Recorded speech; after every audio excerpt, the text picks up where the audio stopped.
صابر. يعني يذكر الإخوة هنا أن أنا تقريبا كنت أكتر واحد كنت بينتقد حسام، ومن بداية الحصص بتاعتنا كنت بقول إنه إحنا يبدو إن إحنا بنشوف أفضل نسخة من حسام حسن الهادئ اللي بيتعامل مع الأمور بهدوء شديد. صحيح هو خرج عن النص وأنا انتقدته، وعلى قدر ما انتقدته في العديد من المرات، بس النهارده أقولها بملء الفم، النهارده حسام مظلوم. النهارده حسام انت بتحطه تحت ضغط كبير جدا، وخرجت المؤتمر الصحفي عن سياقه. انا ما بدافعش طول الخط، ودايما انا عندي مبدأ انه الاشاده عندي مش شيك على بياض اديهولك طول الوقت. الاشاده عندي مكافاه، لما تستحقها بتاخدها، ما بتستحقهاش ما بتاخدهاش. النهارده حسام حسن انا المؤتمر الصحفي يوضح المؤتمر الصحفي اسمه ايه؟ اسمه المؤتمر الصحفي الخاص بمباراة مصر ونيجيريا، مش مؤتمر صحفي لتقييم حسام حسن. الصحفي مع احترامي ليه ومن حقه ان يسأل الاسئلة، ولكن اسئلته لما انا اروح اقيمه اقول له انت فاشل، واقول له ان انت تقصد بالسبعة وانت كنت ضعيف، وبتعلق شماعة الفشل على امور لا تمت بصلة الى كرة القدم، وشككت في السبع القاب. انت بمعنى كلامك ان انت بتشكك في السبع القاب اللي فازت بيهم مصر. كل هذا الكلام يطلع هو انت جاي تقيمني ولا جاي تسالني سؤال عن الماتش؟ انت كصحفي ما تسالنيش، واحنا اعلاميين وعارفين المؤتمرات الصحفيه. حتى اللي بيدير المؤتمر الصحفي لما انا اروح كصحفي واسال سؤال خارج نطاق المباراه اللي احنا بنتكلم عنها، بوقفه بقول له لو سمحت كلمنا في المباراه اللي احنا بنتكلم عليها. غابت عن فتحي هذه اسمه انا بس تفضل. المؤتمر اسمه كده، بكرر، مؤتمر صحفي خاص، لازم كلمه خاص، بمباراه مصر ونيجيريا. ايه دخل الفشل والحكايه؟ وانت جاي يعني حتى على المستوى الانساني انت جاي لي وانا مجروح وانا خسران وانا عندي مشاكل كتيره وبتستفزني. وجود المشكله كمان حتى لما تواصلت مع الصحفيين، خلي بالك في نقطه مهمه بس، انه ده لا يتعلق من بعيد ولا من قريب بالتنظيم. كون انه في منسق اعلامي من السنغال كان بيدير المؤتمر بشكل حتى لو كان من المغرب منسق اعلامي، لا يعني ان المغرب لا سمح الله. وكان هناك احتجاج من الصحفيين المصريين، كان هناك احتجاج وخروج وخرجوا لانه لم يسمح لهم بطرح الاسئله. تخيل الاسئله معظمها طرحت من الصحفيين المغربيين. يعني انت تصف هذه الاسئله، تصفها. اكمل بس الجمله دي عشان الوقت تفهمها. يا انت سايب فتحي لا وانا اللي معني بالموضوع ما اتكلمتش فيه يا مشاري. انا دلوقتي كصحفي المباراه مباراه مين؟ مصر ونيجيريا. معظم الصحفيين اللي موجودين وبيسالوا مغاربه، مع احترامي لهم من حقهم، بس بديهي مين اللي له الاولويه انه يسال؟ الصحفي المصري ولا الصحفي المغربي؟ لم يسمح الفرصه للصحفيين وكنت اتمنى انه اللجنه المنظمه، وده برضو لا يعيب المغرب منظمه بطوله اكثر من ممتازه، بطوله موندياليه بكل معنى الكلمه، بس مش معناها ان احنا ما فيش بطوله ما فيهاش اخطاء، خطا حتى ولو خطا بسيط، ده اللي احنا بنتكلم عنه. لما يكون انا كصحفي اتعمد وكاني متحفز لمدرب وجاي اهينه وادوس له على الجرح وهو اللي يطلب السؤال بهذه الالفاظ، اللي يطلب يرفع ايده للسؤال، ده مش سؤال، وقال له يفتقد للياقه، امال يعني يعمل له ايه؟ ما قامش مسك في خناقه. فانا بقول انه الصحفي لم يكن موفق، هو صحفي زميل وعلى عيني وعلى راسي واحترمه، ولكن لم يوفق. انا احيانا لا اوفق ظلم بوجهه نظرك. حسام حسن ظلم بتوجيه هذه الاسئله اللي اعتقد يعني فيها شيء من تحتاج وقت زياده بعد عشان تكون راضي. بدر، شوف للأمانة أتصور على أنها نقطة سوداء جاءت لتلطخ المشهد بشكل عام. احنا كنا انتقدنا مدرب منتخب نيجيريا أشد ما يكون الانتقاد على خروجه عن النص في كثير من التصريحات التي لم تمس في الواقع بجمالية البطولة، ولكن كانت شادة شدود كبير جدا والكل هاجمها. اليوم أيضا حسام حسن جنوب أفريقيا، اليوم أيضا حسام حسن يكرر العملية، بينما كان متوقع أن يأتي إلى لقاء صحفي أو مؤتمر صحفي ليصلح حدث البين ويصحح ما ارتكبه من أخطاء جسيمة خلال تصريحاته في أعقاب مباراة منتخب مصر والسنغال، عندما أشار إلى أمور لوجستية تتعلق بنظام البطولة وتتعلق بنظام الإيواء وتتعلق بالمجهودات المبذولة لوضع المنتخبات في وضعيات مريحة جدا. عندما يأتي الانتقاد بتلك الطريقة وتغضب الاتحاد المصري لكرة القدم وعلى رأسه هاني بوريدة، لأنه هذا البلاغ أو هذا البيان الذي أصدره الاتحاد عكس كلام؟ لا، لم يعكس الكلام، لكن جاء ليطفئ النار التي أوقدتها تصريحات حسام حسن، لأنها لم تكن في محلها ولم تكن لها أي طبيعة احترافية. أنا معك في أنك تعلق على خسارتك في مباراة بطريقة فنية باعتبارات فنية، ولكن خلي عليك الأمور الأخرى جانبا لأنها لم تكن مؤثرة لا الجمهور ذكر صابر أن الأسئلة خرجت من سياق المواجهة وفيها ظلم لكن أعود إلى السؤال نفسه. سؤال الصحفي المغربي نفسه لا يحمل أي إهانة، لا يحمل أي إهانة. من حق الصحفي أن يطرح السؤال الذي يريد، ومن حق المدرب أن يجيب عنه أو لا يجيب عنه. هذه قاعدة نعرفها في المؤتمرات الصحفية. ثم أيضا هو لم يصف في أي لحظة حسام حسن بأنه مدرب فاشل. قال فشلت في تأهيل منتخب مصر إلى الدور النهائي. لا شوف حالة هو مش بيقيمه، هو بيقيمه في المؤتمر. انت اطرح سؤالك وخلاص. يا صابر، هو يقيم حالة الإعلام المصري كله قال على أنها حالة فشل. الاعلام المصري يقول انا كصحفي مغربي انا على كل حال اي صحفي يقول على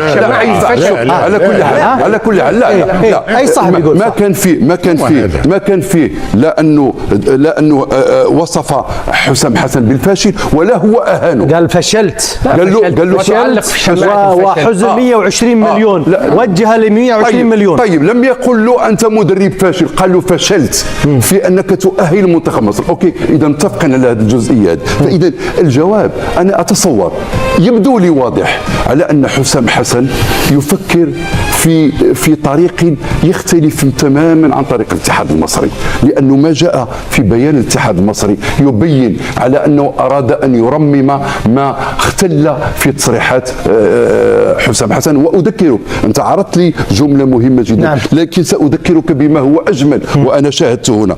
وإذ نتمن عاليا هذا الجهد الكبير فإننا على ثقة تامة بأن قيادات مصر والمغرب ستواصل العمل معا لتحقيق تطلعات الشعبين الشقيقين ورفع راية كرة القدم العربية عاليا في المحافل القارية والدولية.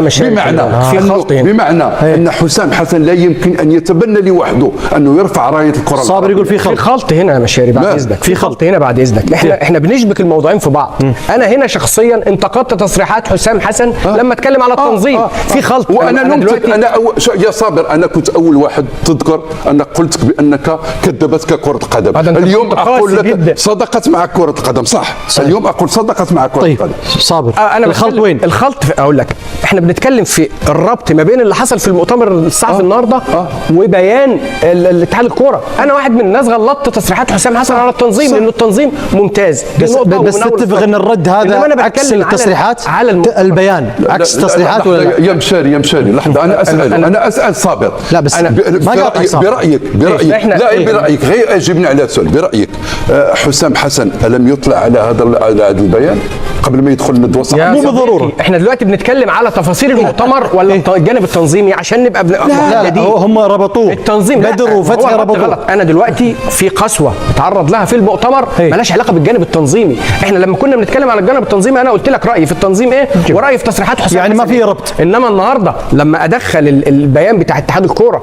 في ما حدث في المؤتمر الصحفي، ايه علاقه ده بده؟ طيب انا لا بس عشان فتحي يفصل بينكم. الله يرضى عليك. لا يرضى عليك، هذه الكلمه لابد ان اقولها. تفضل.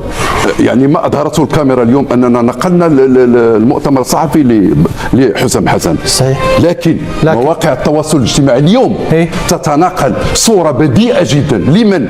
لشقيقه او لتوأم ابراهيم حسن الذي تحدث الى الصحفيين المغاربه يقول لهم انتم في 50 سنه حصلتوا لقب واحد. ما هذا التنمر؟ ما هذا الخطاب بالكراهيه؟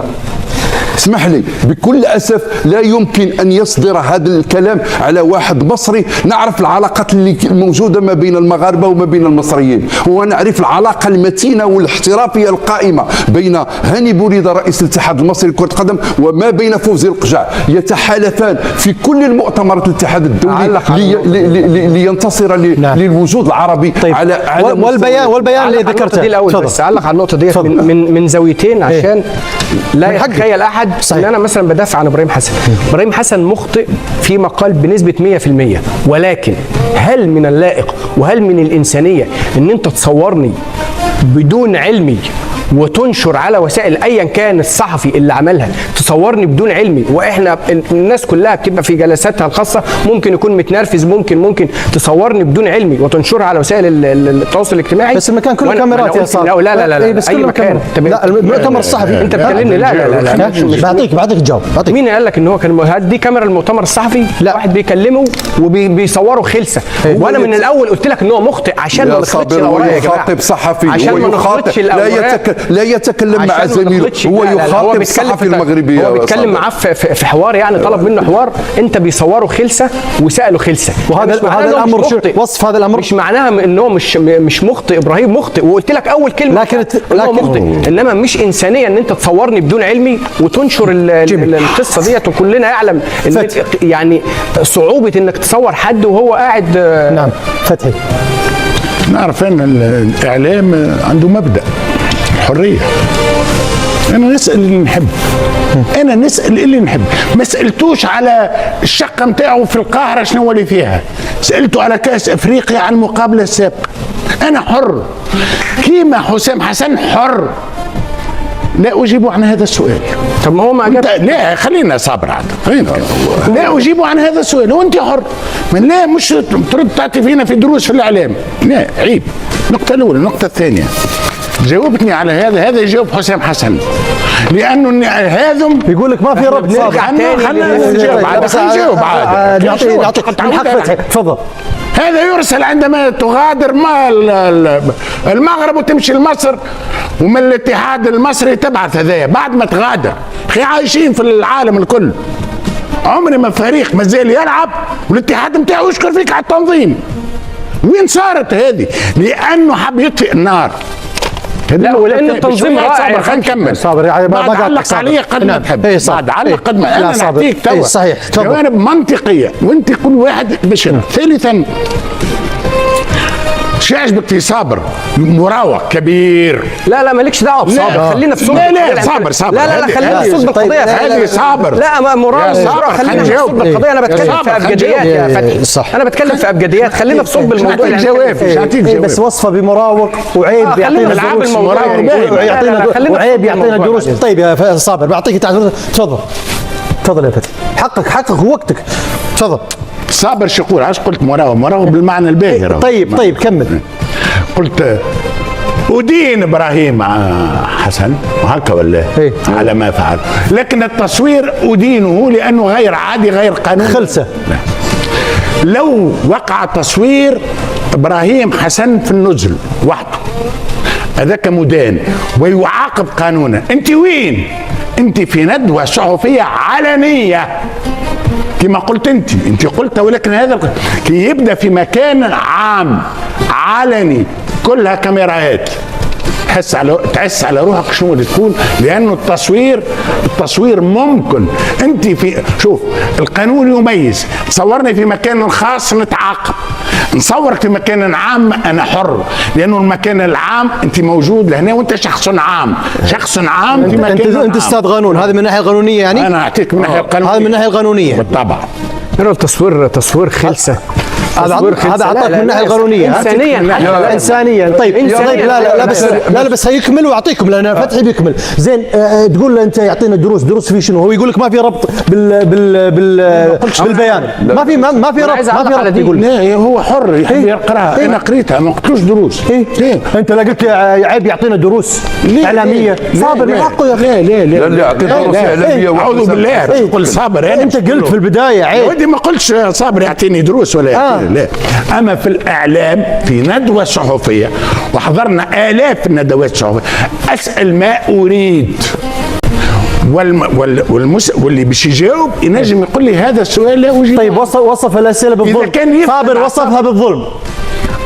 والله إذا كان يراها ظلم وأنه يصادق على ما حصل في الندوة الصحفية، ويرى وأنه مدرب الفريق الوطني المصري وما أدراك يتشنج من سؤال من سؤال، فما بالك التشنج فوق الميدان.